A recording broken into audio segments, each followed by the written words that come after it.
Sir एक सबसे बड़ी क्वेरी बच्चों की यही है कि जेई का अगर कोई बच्चा फॉर्म भरना चाहता है आरआरबी जेई का जिसकी वैकेंसी आई है तो उसको फॉर्म भरने के लिए क्वालिफिकेशन क्या क्या चाहिए, यानी उसने बीटेक किया है, किसमें किया, वो सारी चीजों को लेकर।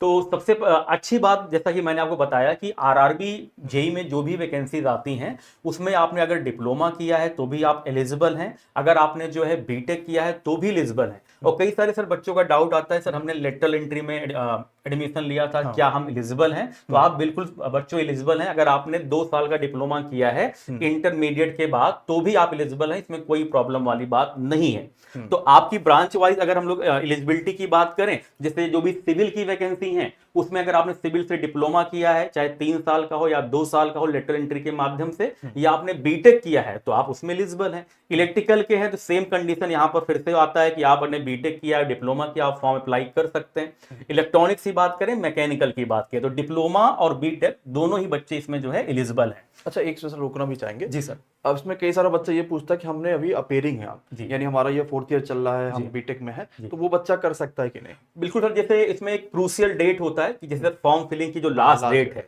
अगर तब तक आपका जो है क्या बोलते हैं सर्टिफिकेट आपको मिल गया है, आपका रिजल्ट आ गया है, तो आप फॉर्म अप्लाई कर सकते हैं। यानी 13 सितंबर तक अगर आपकी डिग्री आ गई तो फिर फॉर्म अप्लाई कर दीजिए, अदरवाइज नहीं कर सकते। तो बहुत सिंपल है, अगर आपको लग रहा है कि मैं लास्ट ईयर में हूँ लेकिन मेरा जो है रिजल्ट आ जाएगा 13 सितंबर तक, तभी कर पाएंगे, अदरवाइज नहीं कर पाएंगे। तो सर इस बार बहुत अच्छी चीज ये हुई सर कि इसका जो नोटिफिकेशन आया बहुत सही टाइम पे आया है, कि मतलब अगस्त के पहले पहले मैक्सिमम बच्चों का रिजल्ट सर आ चुका होगा, तो सारे बच्चे एलिजिबल हो जाएंगे। अब जो 4th ईयर में इस बार गया होगा वो वैसे भी नहीं एलिजिबल नहीं होगा सर।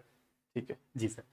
अब जैसे जेई में सर यहाँ पर है हमारे पास कि वो सारे बच्चे फॉर्म भर सकते हैं जिन्होंने डिप्लोमा या बीटेक किया है सर, फॉर्म मतलब अप्लाई कर सकते हैं। वो उसी ट्रेड में होगा, उसी जो हमारे पास ऑप्शन थे। जी sir, civil, mechanical, electrical, electronic, जैसे सिग्नल एंड टेलीकम्युनिकेशन वाले हैं जिसमें इलेक्ट्रॉनिक्स वाले बच्चे भी एलिजिबल हैं, इलेक्ट्रिकल वाले भी हैं, साथ में कुछ में मैकेनिकल वाले भी हैं, क्योंकि सिविल इलेक्ट्रिकल, मैकेनिकल और क्या बोलते हैं इलेक्ट्रॉनिक्स की जो वैकेंसीज आती है टोटल मर्ज होकर के आती है। अच्छा जी सर, यानी अगर किसी बच्चे ने इसमें बीटेक या डिप्लोमा करा है तो वो जेई में फॉर्म आराम से भर पाएगा। ठीक है। बस एक सर सीएमए वाली पोस्ट है जिसमें जो बीएससी वाले एलिजिबल होते हैं, चाहे उन्होंने फिजिक्स से या केमिस्ट्री से उन्होंने बीएससी किया हो, साथ में मिनिमम 55% मार्क्स जो है होने चाहिए। यानी बीएससी वाले को भी भाई मौका मिल गया है। और ये आपके पास सीएमए की पोस्ट ही पिछली बार बड़ा डिमांडिंग थी, हम लोगों ने क्लास नहीं चलाई थी और बड़ा आपके मैसेज आते कि सर इसकी भी क्लास चला दीजिए। तो अगर आपका बीएससी में फिजिक्स और मैथ है ना, फिजिक्स और केमिस्ट्री अगर आप बीएससी में और 55% ओवरऑल आपके मिला के हैं तब आप फॉर्म को भर पाएंगे। बीएससी में हमें लगता है बच्चा और ले आता है, बिल्कुल सर, है ना, 55% आपके लमसम आ जाता है अगर आपने पढ़े होंगे तब, नहीं पढ़े होंगे तब तो कोई बात ही नहीं, मान लीजिए।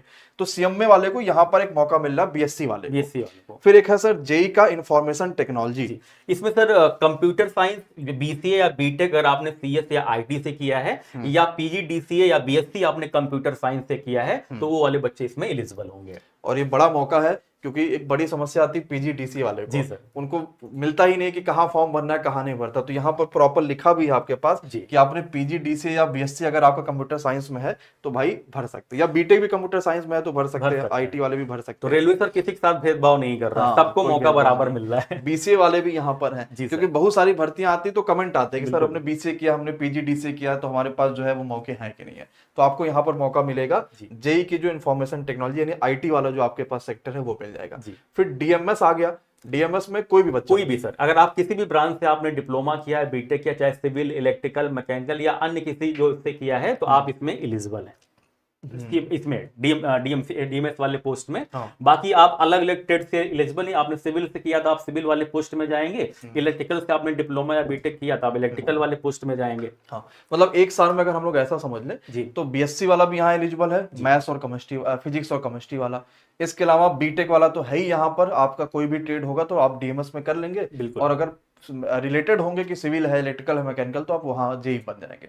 और बाकी जो है पीजीडीसी और बीसीए और ये भी सब बच्चा भी यहाँ पर एलिजिबल हो रहा है। तो आपके पास जेई एक अच्छी मौका है कि आप अपने आप को यहाँ पर ला सकते हैं। ये कैटेगरी वाइज है थोड़ा सा कि सिविल में और बाकी सब में कौन कौन सा बच्चा फॉर्म को भर सकता है।